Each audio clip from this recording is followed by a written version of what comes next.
Hi అండి. ఈరోజు hotel స్టైల్‌లో క్యాబేజీ 65 అనేది ఇంట్లోనే ఎలా ప్రిపేర్ చేసేసుకోవాలో చూసేద్దాం. చూసారు కదా! చాలా క్రిస్పీగా, కలర్‌ఫుల్‌గా, టేస్టీగా కూడా ఉంది. తక్కువ టైంలో అయితే ఈ రెసిపీని అయితే ప్రిపేర్ చేసేసుకోవచ్చు. ఇంకా ఆలస్యం లేకుండా తయారీ విధానం అయితే చూసేద్దాం. ముందుగా ఒక బౌల్ తీసేసుకొని కట్ చేసుకున్న క్యాబేజీని అయితే ఆ బౌల్‌లో వేసుకోవాలి. క్యాబేజీని మరీ చిన్న పీసెస్‌గా అయితే కట్ చేసుకోకూడదు. ఇప్పుడు నేను వీడియోలో చూపిస్తున్న విధంగా పొడుగ్గా కట్ చేసేసుకుంటే సరిపోతుంది. ఇప్పుడు దీంట్లోకి ఒక 2 టేబుల్ స్పూన్ అయితే కార్న్‌ఫ్లోర్ యాడ్ చేసుకోవాలి. అదేవిధంగా 2 టేబుల్ స్పూన్లు అయితే రైస్ ఫ్లోర్ కూడా యాడ్ చేసుకోవాలి.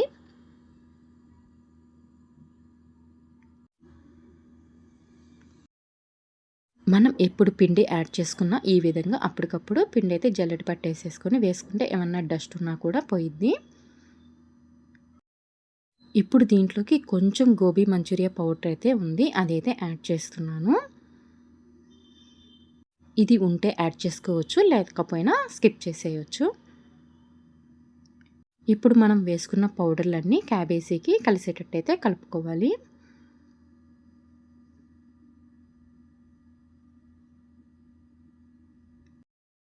దీంట్లోకి కొంచెం వాటర్ అయితే చల్లేసేసుకుంటా కలిపేసేసుకుంటే సరిపోతుంది. ఎక్కువ వాటర్ అయితే పోసుకోకూడదు.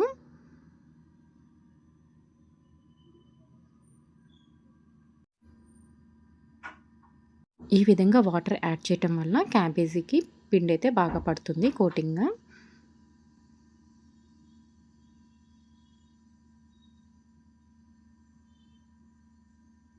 మనం ఇంట్లోనే హెల్తీగా అయితే ఇలాంటి ఫ్రైస్ అయితే ప్రిపేర్ చేసేసుకోవచ్చు. ఇప్పుడు దీంట్లోకి ఒక టేబుల్ స్పూన్ అయితే సాల్ట్ యాడ్ చేస్తున్నాను. అదేవిధంగా కొంచెం కారం కూడా యాడ్ చేసేసుకొని ఒకసారి అయితే కలిపేసేసుకోవాలి.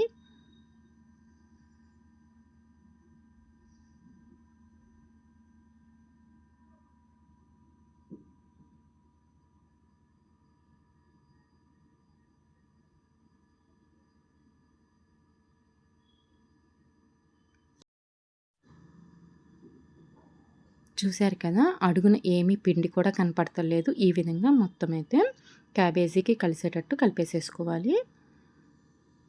ఇప్పుడు డీప్ ఫ్రైకి అయితే ఆయిల్ అయితే పెట్టేసేసుకుందాము. ఒకసారి డీప్ ఫ్రై చేసింది రెండోసారి అయితే డీప్ ఫ్రైకి వాడకూడదు ఆయిల్. హెల్త్‌కి అయితే మంచిది కాదు.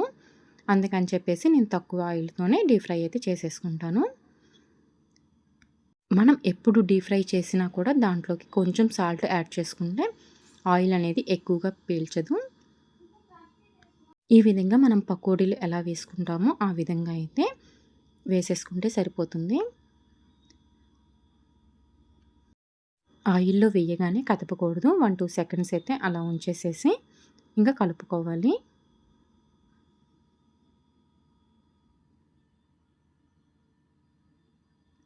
మంటైతే సిమ్‌లో పెట్టేసేసుకుంటే ఆయిల్ అయితే పీలుస్తది.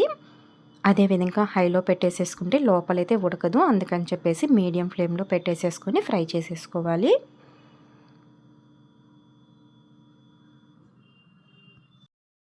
ఈ ఫ్రై చేసుకోవటానికి ఎక్కువ టైం కూడా పట్టదు. చాలా ఈజీగా అయితే చేసేసుకోవచ్చు. చూసారు కదా! ఈ కలర్‌లో అయితే వేయించుకుంటే సరిపోతుంది. అంతేనండి. చాలా ఈజీగా క్యాబేజీ 65 అనేది ఇంట్లోనే ప్రిపేర్ చేసుకుందాము. టేస్ట్ అయితే చాలా బావుంటది.